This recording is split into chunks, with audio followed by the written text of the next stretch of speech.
Sir industry 4.0 और इनको लेके आपका भी बहुत अभी हमने सुना सर 14 सीपीएससी यहाँ आके ज्वाइन किया है सर। नॉर्थ ईस्ट को लेके इन फ्यूचर और क्या आ सकता है सर यहाँ से, और क्या मिल सकता है नॉर्थ ईस्ट के युवाओं को, नॉर्थ ईस्ट के लोगों को? ये देखिए इंडस्ट्री 4.0 ऐसा मतलब टेक्नोलॉजी है जो मतलब दुनिया के सारा हिस्सा छू लेगा, है ना। इवन नॉर्थ ईस्ट में भी आ रहा है जी।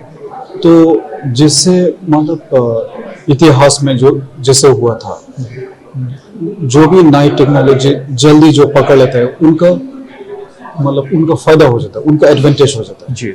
सो आई बिलीव दैट इस तरह नॉर्थ ईस्ट भी मतलब इसको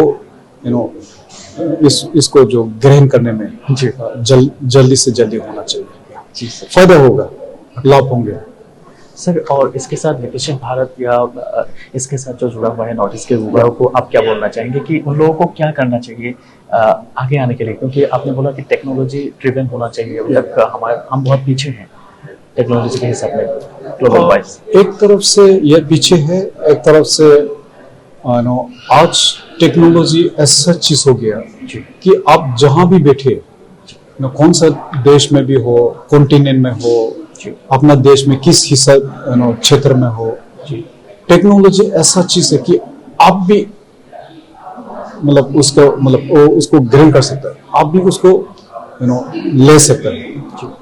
तो मैं ये समझता हूँ कि नॉर्थ ईस्ट भी ये जो नई टेक्नोलॉजी आ रहा है उसका कहीं लाभ उठा सकता है।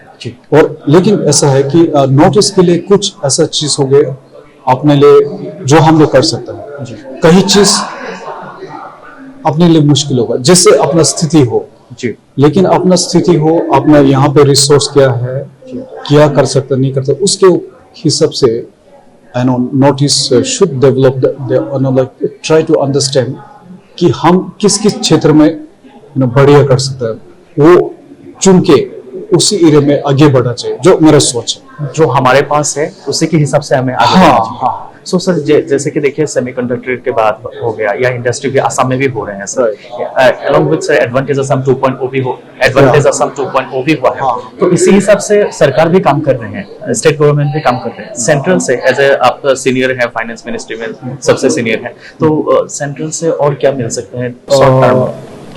डेफिनेटली सेंट्रल का कुछ इन्वेस्टमेंट तो चलता रहता है, काफी हुआ है इंफ्रास्ट्रक्चर में, जैसे बहुत बहुत मतलब उन्नति हुआ है, प्रगति हुआ है इन इंफ्रास्ट्रक्चर। इस तरह अभी गवर्नमेंट और मतलब इन्वेस्टमेंट में काफी सोचने लगे। जब मैं एनईसी में थे, अपना मेरा चेयरमैन होते थे अपना ऑनरेबल होम मिनिस्टर, वो काफी रुचि लेता था कि नॉर्थ ईस्ट में क्या ला सकता है। He also taken a lot of initiative. Everyone is taking initiative. Honorable PM, Honorable Prime Minister has a lot of interest, Right. तो ये अभी और साथ साथ अपना स्टेट्स, नॉर्थ ईस्ट स्टेट्स सभी अभी मतलब ये काफी पहले भी बोलता था, लेकिन काफी अभी मेहनत करने लग गया, कोशिश करने लग गया कि इन्वेस्टमेंट कहाँ से आएगा। तो ये चीज तो स्टेट और सेंटर मिलके, but more equally important is that private sector को भी साथ साथ कम करना पड़ेगा। तो ये इनिशिएटिव इंडस्ट्रियल जो 4.0 है, यही इनिशिएटिव है आपका? हाँ, मैं today I am secretary department of public enterprises.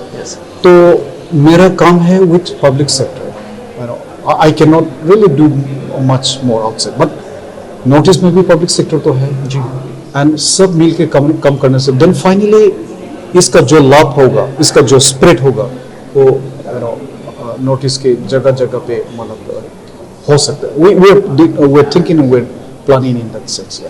तो जो सीपीएससी में कहीं कुछ सक्सेस होगा, उसको naturally it will go outside to the society. ऐसा चीज नहीं है कि कुछ ऐसा सफलता हो गया तो वो सीपीएससी पकड़ के बैठा, ऐसा तो नहीं होगा। वो चीज को बांटने के लिए, वो चीज को आगे बढ़ने के लिए, सभी को स्प्रेड करने के लिए ये सीपीएससी कोशिश करेगी। Thank you sir, thank you so much for your time.